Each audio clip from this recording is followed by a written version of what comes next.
Qeni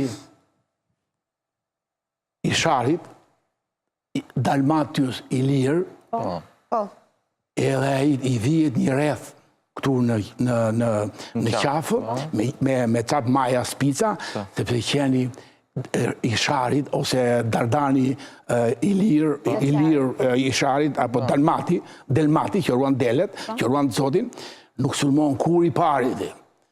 Pra, një qënë që ka karakteristikat e zotit dhe të i popli, që nuk sulmon kur, sepse ujku, në sulmin e parë mund të shquej qenin, po që nuk është, sepse nuk sulmon kur e ka në karakter. Kështu është dhe popli shqiptar. Kur nuk ka sulmuar, vetëm është mbrojtur, nuk o qeni ka një mbroj që është pikërisht kjo që shpon me atë ku ujku do ta kapi ke qapa. Edhe ajo është tregues, po thoni ju që ai nuk sulmon kur i pari. Nuk sulmon kur i pari, i ngjan poplit vetë më burr, se qeni merr të gjitha betitet e zotit. Mos bie librin bëjmë emision tjetër, psikologjia e qenit. Mos abi, qeni i ngjan të zotit, i merr të gjitha. Pa ajo Delmat si ishte e bukur ajo, që ruan delet, Që ruan delet Delmati. Delmati është qeni i lirë, qenë 70 cm. Deltare i lirë. Deltare, në më qilo, aman. E ka bo? Deltare i lirë.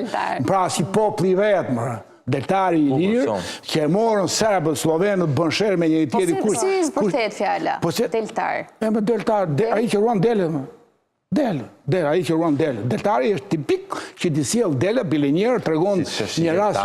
Si që s'këshu, si që po, detare, po dele që ruan dele. Dhe këj deltare i lirë që i ngjan poplit vetë, të zotit vetë, nuk sulmon kur i pari, po mbasi e sulmon ujku që është mjeshtër ujku në sulmin e pasë, është shumë dinak ujku, dhe këj pasaj, sulmi 2 pasaj është detyre deltarit. Dhe deltari ka luftuar me tu fuqi që erdi i Gjakosur dhe i zotin në Kosovë, vrau qeni, se mendoj që këj qeni ka ngrënë këto delet. E vjetër, si legjend. Në kohë me rvesh, jo, ishin tu fuqe që u quan deleve dhe e luftoj dhëm për dhëm dhe sa i shpori ujqit.